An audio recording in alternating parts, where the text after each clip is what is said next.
정치 연말결산!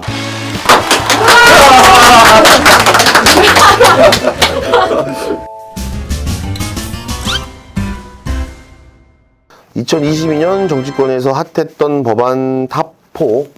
올해도 그런 법들이 있을 거야. 4가지 법을 꼽아온 것 같은데, 짧게 어떤 법이고, 이게 왜 이슈가 됐고, 현재 어떤 상황인지를, 안전운임제는 지금 현재도 있는 이슈니까, 이거를 채영이가 한번 설명을 해볼까? 네. 그 안전운임제 같은 경우에는 화물기사들의 어떤 적정 임금을 보장해줌으로써 과로나 과속 이런 것을 보호하기 위한 취지로 도입됐던 법안인데요. 그 화주나 운수 사업자가 이 운임을 결정하고 또 운행에 따른 모든 비용을 부담하다 보니까 화물기사들이 이제 과로, 과속, 과적을 한다라는 의미인 건데요. 이게 올해 말에 이 법안이 폐지를 앞두고 일몰. 네, 일몰 한마디로 일몰인데요. 이제 일몰을 앞두고 있는 상태였어요. 그래서 지난 6월에 이 화물 운송 사업자들이 일몰제 폐지를 요구하면서 파업에 돌입을 했습니다. 그래서 당시 정부 여당과 이제 협상을 진행했는데 당시 화물연대 측에서는 정부 여당이 이 안전운임제 일몰제 폐지를 더 논의를 하고 또 그러면서도 품목 확대를 하겠다라고 이야기를 했다. 그래서 약속을 했다라고 주장을 하는데 정부 여당 측은 아니라는 입장이에요. 실제로 합의서나 이런 걸 통해서 뭐 사인을 했거나 이런 상황이 아니기 때문에 어떤 뭐 증명할 수 있는 상황은 아닌 것 같긴 해요. 근데 아무튼 화물연대 측은 그것을 주장하면서 정부가 약속을 어겼다. 그래서 다시 그 총파업에 돌입을 했는데요. 그래서 한 보름 정도 했고 현재는 이제 파업을 종료했고 또 복귀한 상황이긴 합니다. 근데 여전히 화물연대 측은 만족한 상태가 아니기 때문에 언제 다시 뭐 들고 일어설지는 모르겠지만 아무래도 좀 이게 쟁점으로 남아있고 또 여당 측이 이걸 잘 들어줄 수 있을지도 좀 미지수인 상태입니다.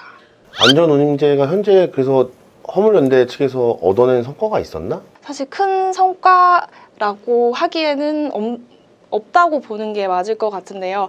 그래도 여당이 저번에 당정 협의회를 열어서 화물연대 그 안전운임제 3년 일몰 연장을 한번 추진해 보겠다라고 했는데 그 조건이 있었어요. 파업을 하지 않는 조건. 근데 그것을 화물연대 측에서 좀 어겼기 때문에 이것도 추진이 어려워 보이긴 합니다. 민주당이 단독으로 뭘 했다고 하던데? 네, 민주당이 단독으로 국토위에서 이 법안을 강행 처리를 해서 현재는 법사위에 올라가 있는 상태인데요. 법사위원장이 이제 국민의힘 김도읍 의원이 법사위원장입니다. 그래서 아무래도 이것도 처리가 좀 어려워 보이는 실정입니다. 즉 민주당이 그 파업 종료 시점 때 단독으로 그 안전운임제를 3년 네. 더 하는. 연장. 그러면 어떻게 되는 거지?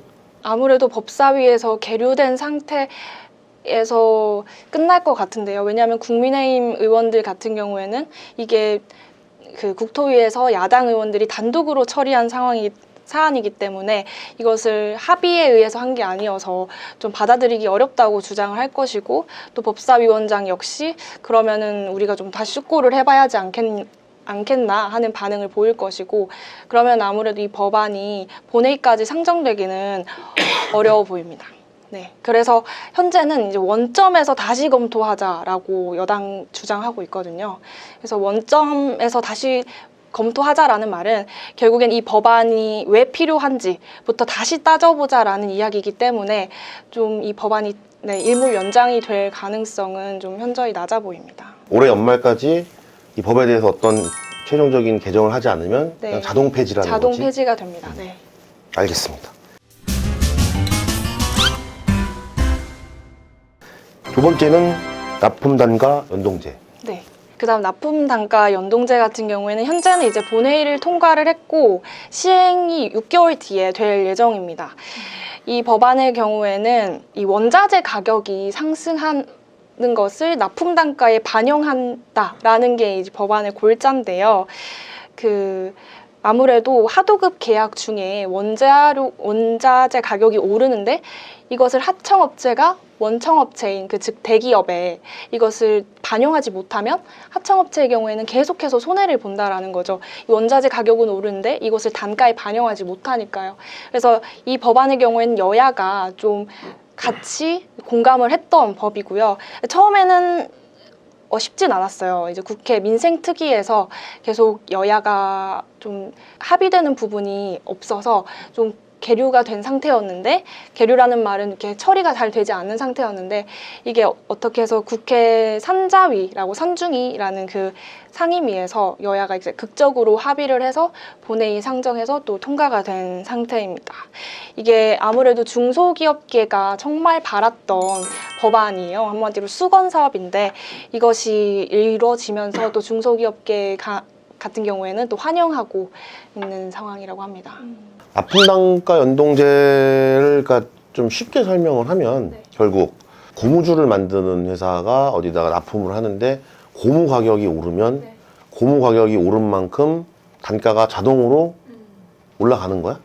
그 납품 대금에서 차지하는 비율이 10% 이상일 때 네, 주요 원재료에 연동제가 도입이 되는 겁니다. 그러니까 고무줄에 들어가는 예를 들어 고무가 원래 100원이었는데 네. 그게 고무 가격이 상승을 해서 110원이다 120원이 돼. 네. 그러면 그만큼 자동으로 납품하기로 한 가격의 인상분을 반영을 네. 한다는 거지. 그 고무가 아무래도 주요 납품 원재료일 경우에는 네, 예컨대. 그거를 반영하게 되는 거죠. 그러면은 주요 원재료일 경우. 네. 여기 하청업체가 이제 원청업체에 공급하는 공급 가액을 이제 20원 올랐다면 20원을 더 네. 붙여서 자동으로. 네. 이건 협상이 아닌 네. 자동으로 네. 그런 개념이 있구나. 네. 이게 14년이 걸렸다고. 네, 맞아요. 이게 14년 만에 이제 해결된 제도라고 합니다. 그래서 오랫동안 중소기업계가 기다려왔던 법안이고, 또 아마 이 법안이 통과되기 이전에 또 중소기업계에서는 이 여당 측 지도부를 불러서 또 간담회나 이런 것들 여러 차례 가졌던 걸로 알고 있습니다. 세 번째 법안으로 가져온 것은 노란봉투법. 법안의 이름은 되게 예쁜데 되게 좀 슬픈 법이라고 들었는데 이거는 서영이가 설명을 해주나? 노란봉투법이라는 이름을 딱 들으면 무슨 법인지 저는 맨 처음에 들었을 때 아예 감이 안 오더라고요. 보통 웬만한 법안은 이름 딱 들으면은 뭐 대충 무슨 법이겠거니 하는데 이 법 같은 경우에는 무슨 법일까라는 궁금증을 가장 자아냈던 법인데, 이 노란봉투법은요, 그러니까 그러니까 기업의 노조들이 파업을 했을 때 손해배상 소송이 이제 들어갈 수가 있잖아요. 기업에서 이제 노조에게 손해배상을 청구를 할 수가 있는데, 그 손해배상 소송이나 가압류를 당하지 않게끔, 그러니까 손해배상 소송 자체에 어느 정도의 상한선과 상한선을 또 마련을 해주는 그런 법이라고 보시면 됩니다. 왜 노란봉투냐라는 거를 좀 많이들 궁금해하실 텐데, 쌍용 자동차 노조 당시 때 이야기 2013년으로 거슬러 올라간다고 해요. 그래서 2013년 당시 때 쌍용 자동차 노조에게 내려진 손해배상 판결액이 당시 47억 원이었다고 합니다. 말로만 들었을 때 47억이지 사실 노동자가 47억을 감당하기에는 사실상 파산인 거거든요. 그 금액을 감당을 할 수는 없어요, 현실적으로. 그래서 이러한 사연을 알게 된 일부 언론과 그 다음에 이제 시민단체 뭐 다양한 일반 국민들이 돈을 모으기 시작을 합니다. 47,000원씩 돈을 모아서 10만 명이면 47억을 마련을 할 수 있다 해서 어떤 일종의 캠페인, 노란봉투 캠페인이라고 하는 것이 이제 시작이 됐고, 이제 거기서 비롯됐다고 해요. 노란봉투에 담아서 47,000원씩 우리가 모으면 이 분들이 이제 손해배상을 청구한 거를 이제 우리 해결을 할 수가 있다. 이런 뜻에서 이제 시작이 된 게 노란봉투법이라고 하는데, 이것 자체도 정말 여야가 정쟁이 좀 많이 심각한 상황이에요. 그러니까 쉽게 해결될 기미가 잘 보이지가 않고 있고, 노란봉투법 같은 경우에는 11월 30일 기준으로 국회 환경노동위원회 상임위에서 이제 지금 법안 소위에만 상정이 되어 있는 상태입니다. 그래서 법안 소위에 상정이 되긴 했지만 이게 이제 그 추후 법사위에서 어떻게 해결이 될지, 그리고 법사위에서 또 본회의까지 어떻게 넘어가게 될지는 너무 미지수라서, 사실 이 법 같은 경우에도 19대, 20대 때도 발의가 됐지만 무산이 됐던 법안이거든요. 그래서 오랜 수건 사업이지만 아직까지 이번 21대 국회에서 통과가 될지는 불투명한 상황입니다. 민주당은 대단히 중요한 처리할 중요 입법으로 보고 있는 법인가? 네, 사실 노란봉투법 취재를 하면서 저도 조금 헷갈렸던 게 노란봉투법 같은 경우에는 정의당이 오히려 조금 더 정의당의 메인 수건 과제다라고 보는 게 정확할 것 같아요. 그래서 정의당이랑 민주당이랑 같이 손잡고 좀 통과를 시켜줘야 하는 법안이라고 보이는데 민주당의 스탠스가 저는 개인적으로 아직까지 어떤 스탠스인지가 조금 감이 안 와요. 그러니까 이게 지금 22대 민생 입법과제 안에는 들어가 있습니다. 민주당의 입법과제 안에는 들어가 있지만 지난번에 김성환 정책위의장의 발언으로 좀 짐작컨대 강행 처리는 하지 않을 것이다. 그러니까 밀어붙이려는 의사는 없다. 이런 식으로 조금 마무리가 되는 걸로 봐서는 아무리 이게 정의당과 민주당이 손잡고 좀 통과를 시키려고 노력을 한다 해도 여당의 협조 없이는 이 법안 자체가 그냥 무조건적으로 강행 처리가 될 것으로 보이지는 않습니다. 대기업이 분명히 좀 난색을 넘어서 반대를 분명히 할 거고 아마 이유는 이제 노조의 불법 파업으로 인한 피해를 감당할 수 없다. 그리고 그 피해에 대한 손해배상을 못하게 하니 더 격렬하고 피해를 주는 파업이 예상된다라는 논리. 기업에서는 사실 경영권 방해라고 하는 그 명분으로 이 법안 자체를 가장 강력하게 반대를 하고 있고 사실상 근데 이 법이 아예 손해배상을 못하게 막자라는 법안도 물론 있지만 그 지금 발의된 법안이 좀 여러 개라서요. 좀 합리적으로 보이는 법안도 꽤 있거든요. 그래서 어디까지는 너무 과도한 금액으로 손해배상을 청구하는 거는 막자. 이 정도의 취지의 법안으로 저는 이해를 하고 있어서 우리 사회에 그래도 좀 필요한 법안이지 않을까라고 조심스럽게 생각을 합니다. 마지막 법은 양국관리법. 쌀에 관한 얘기 같은데 네, 이거에 대한 설명도 네. 서영이가 좀. 양국관리법은 쌀값 안정화라고 좀 국민들은 좀 많이 알고 계실 것 같은데요. 말 그대로 쌀이 너무 초과해서 생산이 됐을 경우에 쌀값이 많이 하락을 하게 되잖아요. 그럴 경우에 이제 농가의 어떤 안정화를 위해서 정부가 일정량을 쌀을 격리, 그러니까 즉 매입을 한다라는 뜻이에요. 그래서 이 법 자체가 지금도 현재 여야의 가장 큰 정쟁거리 중에 하나입니다. 이 법 또한 이 양국관리법 개정안 같은 경우에는 정확하게 말씀을 드리면 초과 생산량이 예산 생산량의 3% 이상이거나 또 쌀값이 평년 대비 5% 이하 하락한 경우에 정부가 의무적으로 이 쌀을 격리하도록 매입하도록 하는 것이 이 법안의 골자입니다. 근데 민주당 같은 경우에는 쌀값 안정화를 위해서는 이 법안이 반드시 필요하다라고 보고 있고요. 하지만 여당 같은 경우에는 그러면 콩이나 다른 작물들도 이렇게 그 가격이 떨어지거나 아니면 초과 생산이 될 때마다 무슨 콩 안정화법도 만들고 다른 작물 안정화법 다 만들 거냐 뭐 이런 식으로 지금 모 의원은 양곡 공산화법이다, 공산당법이다 뭐 이렇게까지 지금 반박을 하고 있는 상황입니다. 현재는 10월 19일 농해수위 전체 회의에서 야당의 단독으로 강행 처리가 되어 있는 상황이긴 한데요. 이게 지금 현재 법사위나 본회의까지 통과를 할지는 이 또한 미지수입니다. 아마 민주당에서 이 법을 강행 처리하고 이렇게 걸고 있는 게 아마 자기들이 민주당이 좀 강세인 지역에 아마 이 쌀값이 중요한 이슈여서 그렇지 않을까 싶고 반대로 이제 국민의힘 입장에서 보면 정부의 부담도 커지니 그런 점도 있겠지만 또 주된 지역구에는 이렇게 쌀을 짓지 않는 그런 이유도 있지 않을까 싶은데. 그렇죠. 아무래도 이 호남을 텃밭으로 갖고 있는, 호남이 민심의 텃밭으로 가꾸고 있는 민주당 같은 경우에는 쌀이라고 하는 게 오래전부터 굉장히 중요한 이슈였고 사실상 문재인 정부에서도 이 쌀값 안정화에 굉장히 큰 공을 들였었습니다. 그리고 실제로 이 법안 자체를 발의한 의원 또한 호남을 이제 지역구로 두고 있는 의원님들이기 때문에 그게 아예 연관이 없을 수는 없다라고 보여집니다. 올 1년 진짜 기자 생활을 처음 시작하면서 1년을 아마 굉장히 바쁘게 보냈고 정말 힘든 곳에서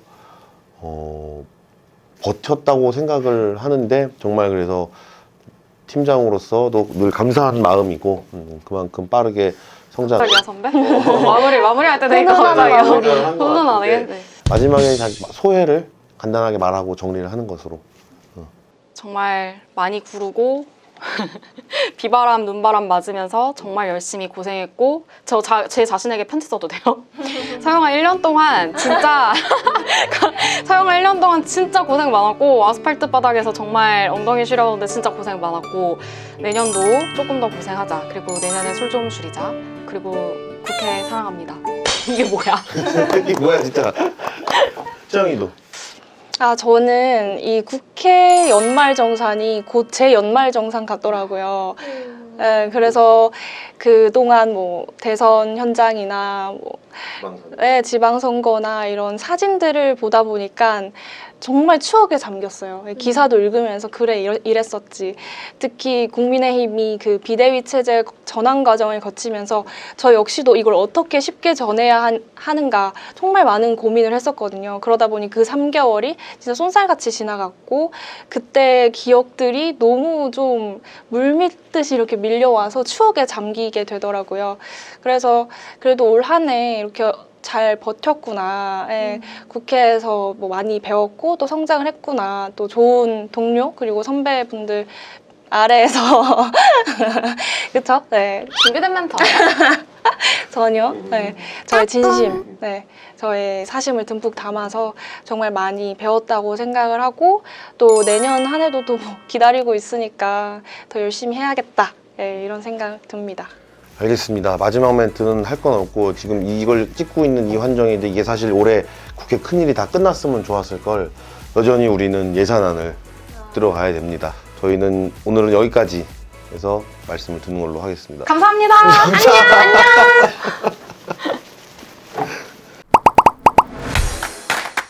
잠깐! 주식이 어렵다고? 하루 10분 감을 보면 성공 투자에 감이 잡힌다. 투자 정보가 한눈에 감을 통해 해외 주식의 감을 잡아보세요.